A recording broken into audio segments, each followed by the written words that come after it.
കില്ലാടികളെ ആ ബസ്സിലെ സംഭവം തന്നെയാണ് പിന്നെ ഈ ചർച്ചാ വിഷയം എന്നെ സംബന്ധിച്ചിട്ട് ഇവരെ കൊണ്ടൊന്നും ചർച്ച ചെയ്ത് നിർത്തേണ്ട പരിപാടിയല്ല കില്ലാടികളെ. ഇതെന്താ വെച്ച് കഴിഞ്ഞാൽ ആൾക്കാർ ചർച്ച ചെയ്യപ്പെടണം, എല്ലാവരും എന്ന് വെച്ചാൽ മനസ്സിലാക്കണം ഈ സംഭവം എന്താണെന്നുള്ളത് മനസ്സിലാക്കാൻ വേണം. അതിന് വേണ്ടിയിട്ടാണ് നമ്മൾ തുടരെ വീഡിയോ ചെയ്തുകൊണ്ടിരിക്കുന്നത്. അപ്പോൾ നിങ്ങൾ മനസ്സിലാക്കുക. നിരവധി കുറെ തമിഴ്നാട്ടിൽ കുറെ വീഡിയോസ് കണ്ടില്ല, തമിഴ് ആൾക്കാർക്ക് റിയാക്ട് ചെയ്യുന്നത്. താങ്ക് യു അല്ലെങ്കിൽ നമ്മൾ അവരെ സപ്പോർട്ട് നിൽക്കാൻ വേണം. എന്ന് വെച്ച് കഴിഞ്ഞാൽ തമിഴിൽ കുറെ ചേച്ചിമാർ സത്യം കുറച്ച് ചേച്ചിമാർക്ക് സപ്പോർട്ട് ചെയ്യുന്നു നമ്മുടെ കേരളത്തിന് വേണ്ടിയിട്ട്. എന്ന് വെച്ചാൽ ഈ മറ്റേ ഷിംജിത എന്ന് പറഞ്ഞ ചേച്ചിക്ക് എതിരായിട്ട് ഷിംജിത എന്ന് പറഞ്ഞ ചേച്ചിയുടെ അക്കൗണ്ട് പോയില്ലേ ആ സന്തോഷം നിങ്ങൾ അറിയിക്കാണ്. ഇതുപോലെ ഞാൻ മുമ്പത്തെ വീഡിയോ ചെയ്തതുപോലെ ശ്രീലക്ഷ്മി അറക്കലെന്ന് പറഞ്ഞ ചേച്ചിന്റെ ആ ചേച്ചിയുടെ അക്കൗണ്ടും എങ്ങനെയൊക്കെ നിങ്ങൾ തൂക്കണം, അതെനിക്ക് പറയുന്നുള്ളൂ. അപ്പൊ എനിക്ക് പറയുന്നത് ന്യൂസ് ചാനലൊക്കെ കുറെ വന്നില്ല ഈ സംഭവത്തിന് ന്യൂസ് ചാനലൊക്കെ, പക്ഷെ അധികം ആരും അങ്ങനെ ചർച്ച ചെയ്യില്ല.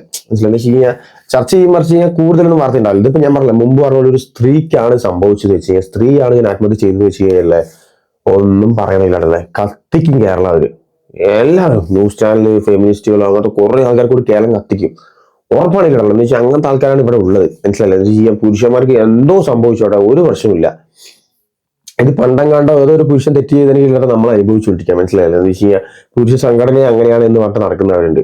നമ്മുടെ രാഹുൽ ഈശ്വറിനെ ആ ഒരു വീഡിയോ ഇട്ടുണ്ടോ എന്ന് വെച്ചാൽ പുള്ളിക്കാരൻ പണ്ട് മെൻസ് അസോസിയേഷനെ കുറിച്ച് പറയുന്ന സമയത്തൊക്കെ ആൾക്കാർ ചിരിച്ചു, ഇവൻ എന്താ പ്രാന്താണെന്നുണ്ട്. പക്ഷെ ഇപ്പൊ മനസ്സിലാക്കില്ല, ഏതൊരു മനുഷ്യനും ഇപ്പൊ മനസ്സിലാക്കും ആ സംഘടന വേണം, ഇല്ലെങ്കിൽ നമുക്കത് പണി കിട്ടും, അല്ലെങ്കിൽ പിന്നീട് പോകെ നമുക്ക് വിലയിലുണ്ടാവുന്നുള്ളത് മനസ്സിലാക്കിയതുകൊണ്ട് മനസ്സിലാകുന്നുണ്ട്. സോ പിന്നെ ഈ ന്യൂസ് ചാനലിനെ കുറിച്ച് പറഞ്ഞത് എന്താണെന്ന് വെച്ചാൽ നമുക്ക് ഹാഷിമിനെ അറിയാലോ. എന്ന് വെച്ചാൽ ഹാഷിം എന്ന് പറഞ്ഞ പുള്ളിക്കാരൻ ആള് തീയാണ് കേട്ടത്. ആളുടെ ഓരോ വാക്കും ഭയങ്കര വ്യക്തമായി കൃത്യമായിട്ടാണ് ആൾ പറയുന്നത്. അതെന്ന് വെച്ചാൽ പുള്ളിക്കാരൻ ഇതിനെ കുറിച്ചൊന്നും പറഞ്ഞില്ലല്ലേ. ഞാൻ ജസ്റ്റ് ഒന്ന് പ്ലേ ചെയ്യാനുള്ള കേൾക്കുമ്പോൾ എനിക്ക് എന്റെ രോമാഞ്ചം വന്നു. സത്യം പറഞ്ഞു, ഇതുപോലെ എല്ലാ ന്യൂസ് ചാനലും പ്രതികരിച്ചല്ലെങ്കിൽ തീർച്ചയായും ഇപ്പൊ അവരെ സപ്പോർട്ട് ചെയ്യുന്ന ഫെമിനിസ്റ്റുകൾക്ക് പോലും എതിരാവും. അങ്ങനെ ആവണമെങ്കിലല്ല. എന്ന് വെച്ചാൽ ഇത് തെറ്റ് ചെയ്തിട്ടുണ്ട്, ഓക്കെ, തെറ്റേ ചെയ്തിട്ടില്ല. പുള്ളിക്കാരൻ നിരപരാധി ഒരു മനുഷ്യനാണ്. അയാൾ സോഷ്യൽ മീഡിയ വൈറലാകാൻ വേണ്ടി, അല്ല മറ്റേ ചേച്ചി സോഷ്യൽ മീഡിയ വൈറലാകാൻ വേണ്ടിയിട്ട് നിരവധി ചോദിക്കുക. എന്നെക്കാണ് പറഞ്ഞില്ല, ഞാൻ പട്ടുമെന്ന് ആലോചിച്ചു. നിങ്ങളെന്ന് ഞാൻ കാണുന്ന എന്താ വെച്ചാൽ പുരുഷന്മാർ ഓൾറെഡി സപ്പോർട്ട് ചെയ്യുന്നത്. ഞാനത് കാണുന്ന സ്ത്രീ ജനങ്ങളോട് പറയുള്ളൂ, നിങ്ങളുടെ വീട്ടിലാണ് സംഭവിച്ചു വെച്ചാൽ നിങ്ങൾക്ക് എന്തായിരിക്കും ഫീൽ, അതെനിക്ക് പറഞ്ഞു. നിങ്ങൾ അത്ര ആലോചിച്ചാൽ മതി, വേറെ ഒന്നും വേണ്ട. നിങ്ങൾ ന്യായത്തിന്റെ പക്ഷം നിൽക്കുക, അല്ലാതെ നിങ്ങൾ സ്ത്രീ എന്ന സംഘടന പക്ഷം നിൽക്കരുത്. ന്യായം എവിടെയാണോ അവിടെ നിൽക്കുക. അപ്പൊ എന്നാൽ ഞാൻ വീഡിയോ ഒന്ന് പ്ലേ ചെയ്യാൻ എന്നിട്ട് വായി പറയാം. എങ്ങനെയാണ് പറയേണ്ടതെന്ന് അറിയില്ല. പറഞ്ഞാൽ സ്ത്രീ വിരുദ്ധ ചാപ്പ് കിട്ടുമെന്നും അറിയില്ല, കിട്ടിയാലും തരക്കേടില്ല. അമ്മയും ഒരു സ്ത്രീയാണ്. ആ കണ്ണുനീര് കേരളത്തിന്റെ വേദനയാകുന്ന ഒരു വല്ലാത്ത ദിവസം. അത് പറയാൻ കഴിവില്ലെങ്കിൽ പിന്നെ കോട്ട് എടുത്തിട്ട് ഇവിടെ വന്നിരുന്നിട്ട് കാര്യമുണ്ടോ? വീടിന്റെ ഉമ്മറ പകാലത്തിൽ അവസാന യാത്രയ്ക്ക് ഒരുങ്ങിക്കിടന്നവന്റെ ജന്മദിനം ഇന്നലെയായിരുന്നു. പ്രായം കേവലം 42 ഉള്ളൂ. ആ താടി കൂട്ടിക്കെട്ടി വേദനയില്ലാത്ത മുഖത്തേക്ക് നോക്കി, മുത്തേ നിന്റെ മുഖമൊക്കെ മാറിപ്പോയല്ലോടാ മോനെ എന്ന് വേദനിക്കുന്ന ഒരു പെറ്റവയറിന്റെ വേദന കണ്ടു നിൽക്കാവുന്നതാണോ? ലോകത്തിലെ ഏറ്റവും വലിയ വേദനയുടെ പേര് അമ്മയുടെ പുത്രദുഃഖമെന്നാണ്. ദീപകിന്റെ തലക്കൽ കൊളുത്തി വെച്ച നിലവിളക്ക് പോലെ അച്ഛനും അമ്മയ്ക്കും കുടുംബത്തിനും ആ വീടിന്റെ ഒരേ ഒരു വെളിച്ചം താനെയങ്ങ് കിട്ടുപോയതല്ല. റീച്ചിനും ഷെയറിനും വേണ്ടി അഹങ്കാരത്തിന്റെ പരികൊള്ളിൽ ഒരു സ്ത്രീ അടിച്ചു കെടുത്തിയതാണ്, ഒരു കുടുംബം നാനാവിധമാക്കിയതാണ്. അങ്ങേയറ്റം വേദന ഉണ്ടാക്കുന്ന ഒരു ആത്മഹത്യയിലേക്ക് ചാടി വീണ് അവരുടെ രാഷ്ട്രീയവും മതവും ചികഞ്ഞ് 10 വോട്ടിനുള്ള സ്കോപ്പുണ്ടോ എന്ന് നോക്കുന്നവരുണ്ട്. ചെറുനക്കുന്ന ചെന്നായ്ക്കൾ, അത്തരക്കാരെ വിട്ടേക്ക്. ഇവിടെ പ്രശ്നം അതല്ല.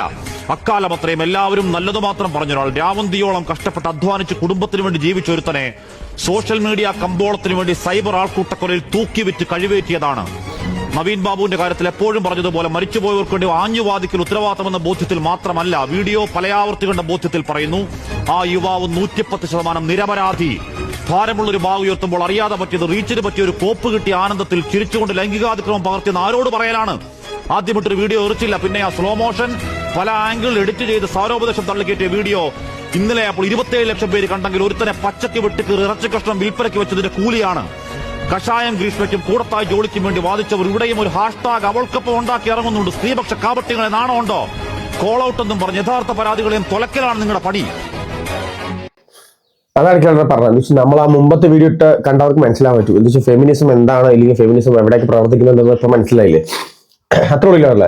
എന്ന് വെച്ച് കഴിഞ്ഞാൽ ഞാൻ പറഞ്ഞില്ല, തെറ്റ് ചെയ്തവൻ ആരോ ആയിക്കോട്ടെ, തെറ്റ് ചെയ്തതിന് കൂടെയല്ല നമ്മൾ, അല്ല തെറ്റ് ചെയ്തതിന് കൂടെ നമ്മൾ നിൽക്കുള്ളൂ എന്നിട്ട് സ്ത്രീപക്ഷത്തോടു കൂടി നിൽക്കുന്നതാണ് ഈ സ്ത്രീ ജനങ്ങൾ സപ്പോർട്ട് ചെയ്യുന്ന നിങ്ങളുടെ ഫെമിനിസം അല്ലെങ്കിൽ ഫെമിനിസ്റ്റ് എന്നൊരു സംഭവം. മനസ്സിലായില്ലേ?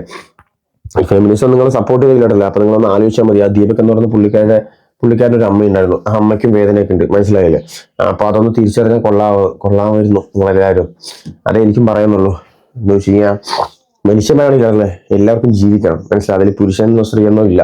ഞാൻ പറഞ്ഞ പോലെ ഇപ്പൊ ഒരു സ്ത്രീക്കാണ് സംഭവിച്ചു വെച്ച് കഴിഞ്ഞാൽ സ്വാഭാവികം നമ്മൾ നിൽക്കും. എന്ന് വെച്ചാൽ ആ പുരുഷനോ ആ തെറ്റുണ്ടെങ്കിലും നമ്മൾ സ്ത്രീ ജനത്തിൽ കൂടെ നിൽക്കുകയാണ്. എന്ന് വെച്ചാൽ നമ്മൾ ന്യായം എവിടെയാണോ അവിടെയാണ്. സോ നിങ്ങളും അങ്ങനെ നിൽക്കുക. അപ്പൊ എനിക്ക് ഹാഷിം പറഞ്ഞാൽ അത് യോജിക്കാനുള്ളൂ. അതേ പറയുന്നുള്ളൂ. എന്താ വെച്ചാൽ പുള്ളിക്കാരൻ സൂപ്പറാണ് ഇല്ലട, ഞാൻ പറഞ്ഞത് വെച്ചാൽ എന്ത് ന്യായം ഉണ്ടോ അത് സംസാരിക്കും. അല്ല ന്യൂസ് റേറ്റിംഗ് അതാണ് എന്ന് പറഞ്ഞൊന്നും പുള്ളിക്കാരൻ നിൽക്കില്ല. സോ ഇതുപോലെ എല്ലാ ന്യൂസ് ചാനലും ചർച്ച ചെയ്താൽ നല്ല രീതിക്ക് ഇതാവുമെന്ന് വിചാരിക്കുന്നുണ്ട് കേട്ടല്ലേ. സോ ഇത് തുടരെ ചർച്ച ചെയ്യാൻ വേണം. എന്ന് വെച്ചാൽ ഇതിനൊരു അർത്ഥം വേണം, ഇതിനൊരു അവസാനം വേണം. ഇല്ലെങ്കിൽ ഇനി പോകില്ലാട്ടോ. എന്ന് വെച്ച് കഴിഞ്ഞാൽ അപ്സ, നമുക്ക് മുമ്പ് വന്ന അപ്സ KSRTC സംഭവം, ഒരു മധ്യവയസ്കനായ പുള്ളിക്കാരൻ, അതിന് ന്യൂസ് ഒന്നും കാണാനേ ഇല്ല. കേസൊക്കെ എടുത്തു എന്ന് പറയുന്നുണ്ട്. എവിടെ കേസ് എടുക്കാൻ? പുരുഷനായതുകൊണ്ടാണ്. സ്ത്രീകളാണെങ്കിൽ അതിപ്പോഴും നടന്നുകൊണ്ടിരിക്കും. പുരുഷനായതുകൊണ്ടാണ് ആ പരിപാടി അതോടുകൂടി അവസാനിച്ചു. എന്താ ചെയ്യലുള്ളത്? ഈ പുരുഷന്മാർക്ക് ജീവിക്കാൻ പറ്റാത്തൊരു അവസ്ഥയായി മാറിയില്ല കേരളത്തിൽ.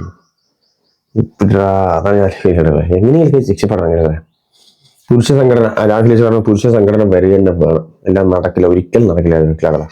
അതേ പറയുന്നുള്ളൂ. അടുത്തൊരു വീഡിയോ തരാം.